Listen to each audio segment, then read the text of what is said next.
2024년도 힘든 일도 있었지만은 오늘 여기까지 인도하신 하나님께 감사와 찬송과 영광을 올립니다.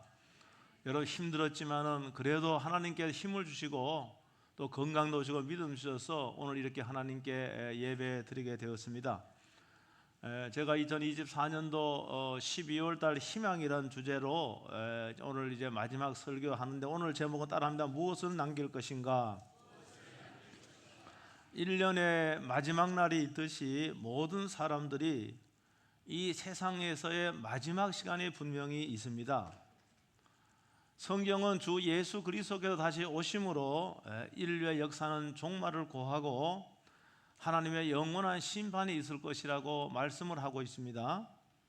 그러나 악인들에게는 심판이지만은 믿음의 사람들에게는 기쁨의 날이고 축제의 날이 될 겁니다. 이제 내일 모레면은 새날을 맞이할 텐데 여러분들이 앞으로 몇 번의 봄을 맞이할지는 아무도 모릅니다.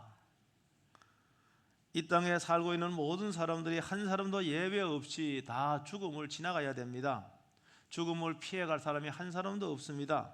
사람들은요, 모든 사람은 죽는다 이건 알지만은 내가 죽는다라고 하는 것은 실감하는 사람이 의외로 많지가 않습니다. 건강한 사람일수록 젊은 사람일수록 더욱 그럴 겁니다.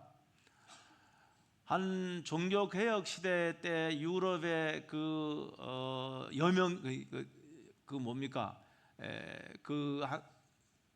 몇 살까지 살았는가 하면 30세, 평균 수명이 30세였습니다. 종교개혁 시대는 30세였고 우리나라 조선시대에도요 평균 수명이 한 35세에서 한 40세 정도 됐습니다.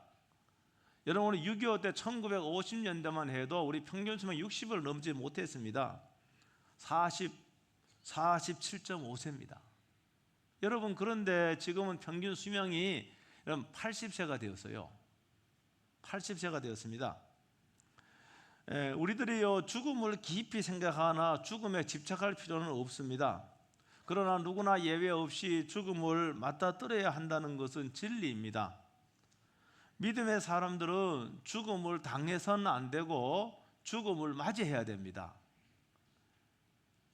여러분 믿음의 사람들은 죽음을 당해서는 안 되고 죽음을 맞이해야 된다는 말입니다. 여러분 죽음을 당하는 것은요 아무런 준비 없이 대책 없이 갑작스럽게 죽음을 맞닥뜨리는 거예요. 그러나 죽음을 맞이하는 것은 죽음을 삶의 일부로 생각을 하고 여러분 현재 하나님 주신 이 삶을 굉장히 소중히 여기는 겁니다. 그리고 의연하게 희망 가운데서 죽음을 맞이하는 겁니다. 오늘 읽은 본문의 말씀에서 바울은 자신이 여러분 죽음을 담담하게 맞이하는 것으로 보여집니다. 죽음을 담담하게 죽음을 받아들이고 있는 것 같아요. 지금 오늘 본문에서 바울은 로마의 차디찬 감옥에 쇠사슬에 묶여 있습니다. 사도행전 28장에 보면은 사도 바울이 그 로마에서 가택 연금 상태에 있었다는 그 내용만 나오고 그 이후의 내용은 기록이 되어 있지 않습니다. 성경학자들이 추측을 하는데 고소한 유대인들이 로마에 오지 않아서 가택 연금 상태에 있다가 재판이 열릴 수가 없잖아요. 고소인이 없으니까. 그래서 이제 석방이 되었고 그런 후에 2년 동안 아마도 바울이 그렇게 가고 싶었던 그 당시에 세계의 끝이라고 여겼던 서바나 스페인입니다. 스페인이 유럽의 끝에 있잖아요. 그러니까 2년 동안 아마 이 스페인에서 복음을 전하고 다시 로마로 돌아왔을 것이다 이렇게 추측을 합니다. 왜 그런가 하면 로마서 15장에 보면은 바울이 그렇게 서바나에 가고 싶었어요. 그런 후 이제 로마에서 재차 투옥을 당하고 지금 죽음을 목전에 두고 있습니다. 그 당시에 이 정치적인 상황이 상당히 좋지 않았습니다. 왜 그런가 하면은 로마의 주 64년 7월 19일에 로마에서 큰 대화재가 발생을 합니다. 그래서 네로 황제가 상당히 미쳤다고 그렇게 얘기합니다. 이 네로 황제가 이 방화의 책임을 그리스도인들에게 돌렸습니다. 그래서 그리스도인들에게 대대적인 핍박을 가했습니다. 이러한 사실을 너무나 잘 알고 있던 바울은 이제 자신의 이제 죽음이 얼마 남지 않았다는 것을 직감하고 지금 디모데후서 최후로 쓴 편지입니다. 그래서 오늘 본문에 보면은 6절에 보니까 이렇게 되어 있잖아요. 전제와 같이 내가 벌써 부어지고 나의 떠날 기약이 가까웠도다, 이렇게 말하고 있어요. 이 전제는요, 구약 시대 때 제사 의식으로서 뭡니까? 그 동물들을 각을 뜨고요, 맨 마지막에 이 포도주를 그 제물에 붓는 것을 전제라 그럽니다. 그러므로 이 말씀은 바울은 자신이 순교의 제물이 되어 바로 죽음을 맞이하기 직전에 있다라고 이렇게 직감을 나타내고 있습니다. 여기 떠날이라고 하는 이 부사가요, 떠난다고 떠날이라는 이 부사가 그 원어로 보면은 뭔가 풀어놓는, 걷어치우는 그런 뜻이 있어요. 여러분 항구에 가면은요, 항구에는 수많은 배들이 거기 뭡니까? 수많은 배들이 거기에 정박을 하고 있습니다. 여러분 근데 그 배들은요, 한결같이 어떻게 합니까? 그 단단한 로프로 말입니다, 세박되게 묶어져 있습니다. 그냥 떠 있는 거 아니에요.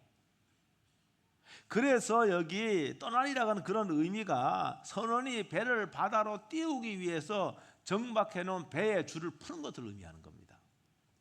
그 다음에 두 번째 의미는 여행자가 다음 날 여행을 위하여 장막을 걷는다는 그런 의미도 있어요. 여러분 그러므로 죽음은, 우리가 죽으면 그냥 세상 떠났다, 세상. 우리가 일반 유곡견에서는 세상을 떠났다 그럽니다. 이 떠났다는 의미가 이제 끝이라고 하는 그런 의미가 다분히 있습니다. 야, 그 사람 세상 떠났어, 이거는 끝이다, 종결되었다, 그런 의미가 있습니다. 여러분 그러나 여기 떠날이라고 하는 그런 원어적인 의미가 죽음으로 끝나거나 소멸되는 것이 아니고 단지 세상에서, 살고 있는 세상에서 거처를 옮긴다는 그런 의미예요. 여러분 현재까지의 과학적 사실은 뭔가 하면은 사람의 육체의 죽음을 맞더라도 우리의 의식은 살아있다는 게 이렇게 이야기를 합니다. 안 죽어봐서 여러분 모르지 않습니까? 여러분 몰라요. 다 여러분 몰라, 안 죽어봤기 때문에 알 수가 없지요. 여러분 그런데 과학자들이 뭐 임사체험 같은 그런 거, 제가 책을 보니까 그런 사람이 있습니다. 그 뭔가 하면은 의식은 분명히 있다는 거예요. 몸은 죽었는데. 여러분 뭐 동의 안 하겠죠. 한 번도 안 죽어봤기 때문에. 근데 분명히 그래요. 그런 분들의 책을 읽어보면 그렇습니다. 의식이 살아있다는 거예요. 여러분 죽음이라고 하는 것은 정박해 놓은 배가 묶었던 줄을 풀고 먼 항해를 시작하는 것과 같습니다. 여러분 새로운 여행을 시작하는 것이 바로 죽음이라고 이렇게 여러분 설명에다가 아주 틀린 게 아닙니다. 이 성경적으로 맞습니다. 여러분 어릴 적에 우리가 소풍을 가면, 아니 나이가 들어서도 여러분 뭐 정말로 가고 싶은 곳에 여행을 간다면은 그 전날 밤에 잠이 잘 안 오지 않습니까? 그렇지 않아요? 어릴 때 소풍 가면 들뜨고 잠 잘 안 옵니다.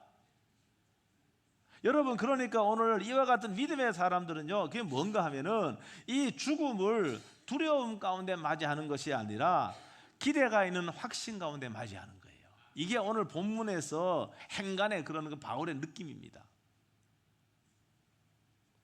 여러분 두 번째 죽음은 우리 영혼이 육체를 떠나는 거예요. 여러분 생물학적으로 죽음은 심장이 멎거나 호흡이 멈추는 것이라고 하지만은 영적으로는 말입니다, 영혼이 몸에서 육체를 떠나는 겁니다. 여러분 육체를 떠나서 다른 방식으로 존재하는 것이 죽음이에요. 육체를 떠나 끝나는 게, 종결되는 게 아니에요. 다른 방식으로 존재하는 것이 바로 죽음이다, 그 말입니다. 그러므로 여러분 이 성경은요, 여러분 우리 기독교에서 죽음은 믿음의 사람들에게 부정적인 것이 아니고 또 두려워해야 될 것이 아니라고 하는 겁니다. 여러분 요한계시록에 보면은 14장 13절에 뭐라고 말씀하고 있는가 하면은 주 안에서 죽는 자들은 복이 있다, 이렇게 말하잖아요. 바울은요 이 세상에서의 삶을 경주에 비유했습니다.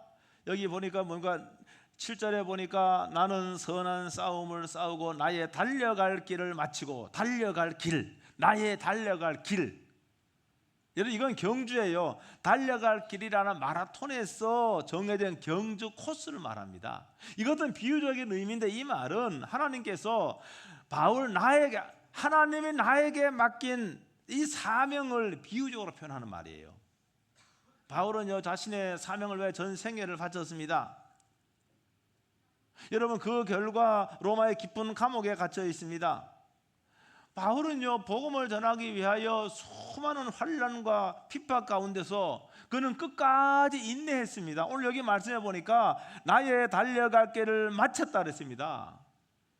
여러분, 중도에 포기한 사람 많습니다. 그 뒤에 제가 안 읽었지만은 10절에 대만은 이 세상을 사랑하여 나를 버리고 데살로니가로 가버렸다 그랬습니다. 여러분, 중도에서 예수님 섬기다가 여러분 세상으로 가서 얼마나 많이 있습니까? 그러나 바울은 이 환난과 어려움 가운데 끝까지 뭡니까? 사명의 그 길, 사명을 완주했다고, 인내로서 완주했다고 말하고 있습니다. 나는 끝까지 하나님께, 주님께 내가 충성을 다했다고 이렇게 표현하는 것이 이 말씀이에요. 여러분, 죽음은 거처를 옮기는 것이라는 것을 바울은 알았습니다. 그는 자신과 같이 믿음으로 살았고 사명을 따라 살고 있는 신자들에게는 여러분 이 상급이 있다는 걸 믿었습니다. 기대하는 거예요. 여기 오늘 그 바울이 그걸 기대하면 이제후로는 나를 위하여 의의 면류관이 예비되었다고 이렇게 말하고 있습니다. 의의 면류관이에요. 여러분, 자신만이 아니라 예수님 믿는 모든 사람들에게서 동일하게 의의 면류관이 준비되었다고 하는데, 이 면류관이란 말은요, 운동 경기에서 승리에게 월계수 나무로 엮은 그 관을 의미합니다. 여러분, 그러니까 이렇게 사명을 따라 믿음으로 살던 사람들에게는 뭡니까? 구체적으로 뭔지는 모르지만은 의의 면류관, 의의 월계관, 이 영광스러운 겁니다. 자랑스러운 겁니다. 이걸 하나님께로 받는다는 그런 확신을 가지고 있는 거예요. 여러분은 자기뿐만이 아니에요. 이 편지를 받고 있는 디모데뿐만이 아니라 여러분 모든 그리스도 이 땅에 살았던 모든 사람 다 받는 건 아니에요. 그러나 자신과 같이 하나님이 주신 사명을 따라 살았던 신자들에게 주시는 하나님의 선물이고 하나님의 상인 거예요. 여러분, 믿음의 사람들에게는 이러한 확신에 찬 기대가, 이 확신에 찬 기대가 죽음의 두려움을 잠재울 수 있게 하는 거예요. 여러분, 죽음의 두려움이, 공포가 사람마다 다 있습니다. 그건 본능적인 겁니다. 그런데 주님을 만나서 주님께로부터 받을 그 면류관, 그 의의 면류관, 이것을 확신하기 때문에 그 기대가 오히려 죽음의 두려움을 압도하는 겁니다. 바울이 지금 그런 상태에 있는 겁니다. 오늘 본문의 말씀을 통해서 우리들은 이 땅에서 남은 삶을 무엇을 위하여 살아야 할지를, 또 이 땅에도 무엇을 남겨야 할지를 생각하게 하는 말씀이다, 그 말입니다. 여러분, 성경은 여러분 말씀하기를 여러분 구원은 믿음으로 받지만 우리들의 행함에 따라 여러분 뭔가 상을 받는다고 말하고 있습니다. 여러분 수많은 성경 구절이 그렇게 말하고 있습니다. 히브리서 11장 6절은 뭐라고 말씀하고 있습니까? 믿음이 없이는 기쁘시게 못하나니 하나님께 나아가는 자는 그가 계신 것과 또한 그가 자기를 찾는 자들에게 뭐 주신다고요? 상 주신다고 그랬습니다. 상 주신다고 그랬어요. 여러분, 상급이 있다는 말입니다. 그걸 분명히 말씀하고 있고요. 마태복음 10장 41절로 42절은 예수님의 말씀인데 다 같이 한번 읽어보겠습니다. 시작.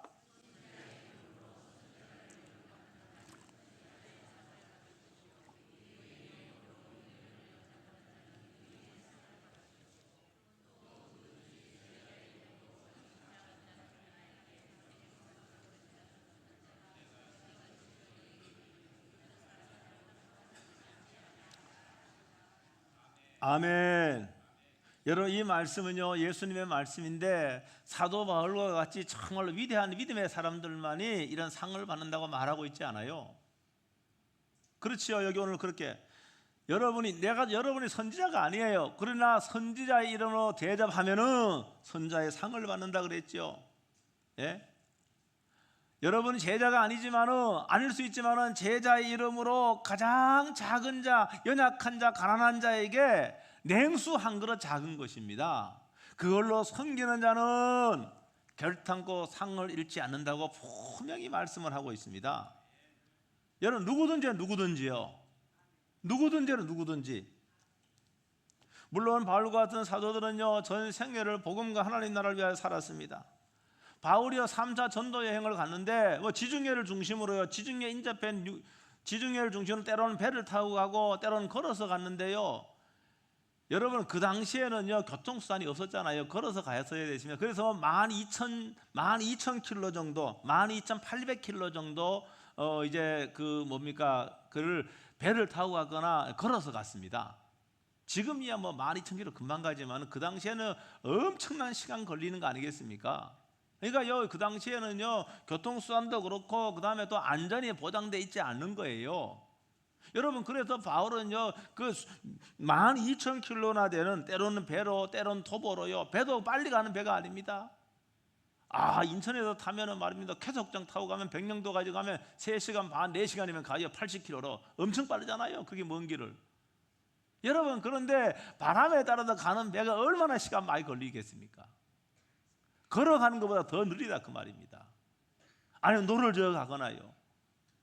여러분 그 길이요 간단한 길이 아닙니다. 가는 곳곳마다 뭡니까? 위험에 도사리고 있고 가는 곳곳마다 무슨 일이 언제 어떻게 날지 알 수 없는 그 길이에요. 바울은 그 수많은 길을 갔는데 복음 때문에 예수님을 증거하기 위하여 이교도 사회에 갔습니다. 고린도후서 11장에 보면은요 바울이 그렇게 고백을 합니다. 그 고백을 해요. 11장에 내가 옥에도 갇히고 매도 수없이 맞았고 여러 번 죽을 뻔했다라고 이렇게 고백합니다.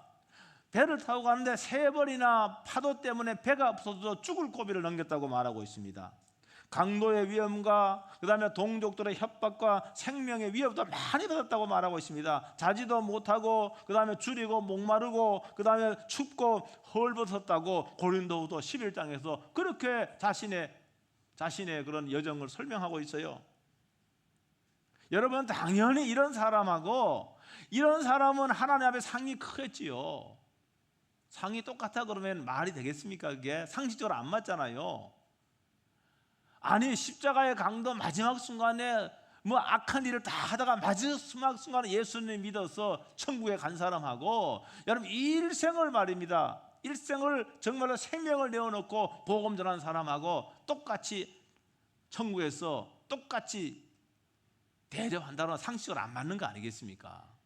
예? 그러니까 차등이 있는 건 당연한 거, 차등이 저는 있다고 봅니다. 물론 천국은 다 하나님 나라 영광스러운 것이지만은 거기 다 여러분 차등이 있을 수밖에 없는 거예요. 여러분 그러므로 바울은 뭡니까? 죽음을 두려워하지 않았던 거예요. 왜 그런가 하면은 여러분 분명한 상과 영광이 자신을 기다리고 있기 때문에 죽음을 두려워하지 않았던 겁니다.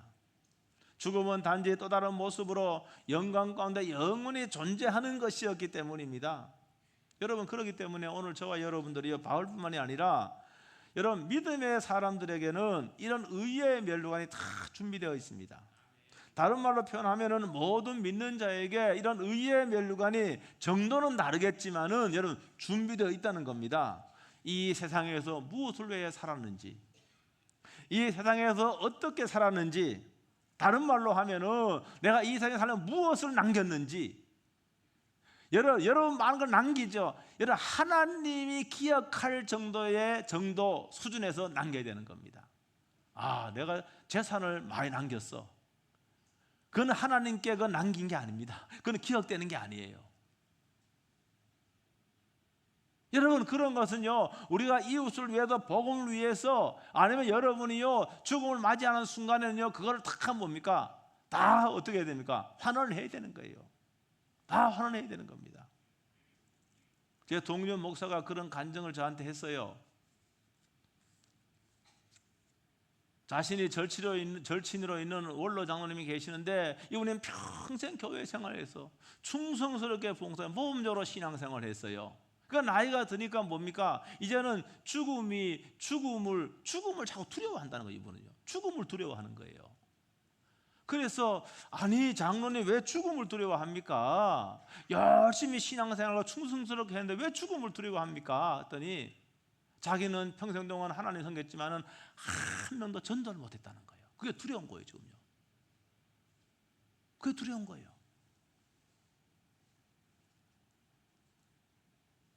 여러분, 그러나 늦지 않았습니다. 여러분, 늦었다고 생각할 때가 가장 이른 때라는 것을 여러분 믿으시길 주의 이름으로 축복합니다. 여러분, 바울 사도는 풀타임으로 말입니다. 선교 복음을 전했습니다. 우리는 그렇지 않습니다. 우리는 풀타임으로 여러분 그렇게 전도하거나 그렇게 하지 않고요, 우리 하나님께서 우리에게 뭡니까? 직업과 직장을 우리에게 줬습니다. 여러분, 직장과 직업, 그것이 하나님의 선교 현장임을 믿으시길 주의 이름으로 축복합니다. 여러분, 거기서 뭡니까? 하나님이 그곳에서 우리를 빛으로 부르신 거예요. 빛으로 불렀다는 말은 뭡니까? 선한 영향력을 끼치도록 불렀다는 말입니다. 우리의 행위를 통해서, 우리의 삶을 통해서. 여러분, 거기서 섬기고 여러분 빛으로 살고, 그리고 시간이 되고 기회가 되면은 여러분 복음을 전하는 여러분 그런 삶을 살아야 될 줄로 믿습니다. 여러분, 신앙생활을 하면서 한 번도 예수님의 옛자도 내 사랑하는 지인들에게 한마디도 꺼내지 않았다고 한다면은 여러분, 그건 회개해야 됩니다. 여러분, 그리고 정말로 여러분, 그러나 여러분이 지금도 오늘 이 말씀을 듣고, 야, 내가 이제 글쎄 내가 나이가 70이니까 얼마 살까? 20년 더 살까? 아니 10년 살까? 그건 알 수가 없어요. 아니 30년 더 살 수도 있어요. 100수 넘길 수도 있어요. 그러나 분명한 사실은 여러분, 늦지 않았습니다. 여러분이 땅 끝까지 복음을 증거하라고 이 말씀을 붙잡고 여러분이 아는 지인들에게 여러분 예수 그리스도를 믿어야 됨을 여러분 전하시길 주의 이름으로 축복합니다. 여러분 가운데는요, 직장생활을 하면서 생활비를 아껴가면서 여러분 선교를, 하나님의 복음을 위해서, 여러분 선교를 위해서, 내가 지난주에도 100만 원 했고 몇 주 전에 300만 원 했고 뭐 다 여러분에게, 여러분 그건 뭡니까? 그것이 남겨지는 거예요.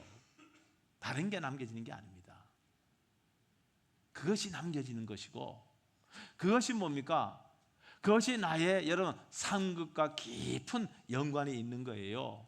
우리나라도 인도네시아하고 엘살바도르, 라오스 세 나라에 선교사를 파송했는데요, 그 이외에도요 저한테 도움을 요청하는 분 많이 있습니다. 제가 그 모른 척 하는 거 다 어떻게 합니까? 모른 척 하는 겁니다. 그런데 여러분이 기도하면서 여러분 주님을 알지 못하는 그 민족들을 기도하고, 여러분 그 다음에 기도할 뿐만이 아니라 여러분 여러분의 생활비를 아껴가면서 헌금을 하고, 이게 남는 거예요. 이게 뭐가 하나님 나라에 이게 뭡니까? 저축하는 것이고, 이게 남는 것이고, 이런 것을 하나님이 기억을 하시는 거예요. 그런데 여러분을 위해서 한 것은 하나도 안 남습니다. 내 자신을 위해서 한 거, 이것은 하나도 남지 않고, 이거 하나님이 하나도 기억하지 않습니다. 여러분, 복음을 위해서, 주님을 알지 못하는 사람을 위해서 그 영혼을 여러분 기억하면서 기도하고, 그 다음에 복음이 증거되기 위해서 하나님 앞에 믿음으로 헌물을 드리고, 그 다음에 실제로 입으로 복음을 전하고, 여러분 선한 그런 그 삶으로 빛으로서의 삶을 살 적에 이것이 다 남는 것이고, 이것이 기억되는 겁니다. 사랑하는 성도 여러분, 오늘 저와 여러분들이 주님의 마음으로 약한 자를 기도로 섬기고, 여러분 물질로 섬기고, 또 복음을 전함으로 여러분 이 땅에 많은 사람들이 다 예수 그리스도를 믿고 영원한 생명이 이르기 위해서 여러분 힘쓸 적에, 그런 삶을 살 적에 그 삶이 가장 귀한 것이에요. 주님이 그걸 꼭 기억하시는 거예요. 그리고 주님 앞에 설 적에 다 저와 여러분들이 여러분 상급을 받을 수 있게 되길 주의 이름으로 축복합니다. 기도하겠습니다. 오늘 통성으로 기도하겠습니다. 오늘 말씀드린 통성으로 기도하고, 또 오늘 작전 헌금에도 기도하겠습니다.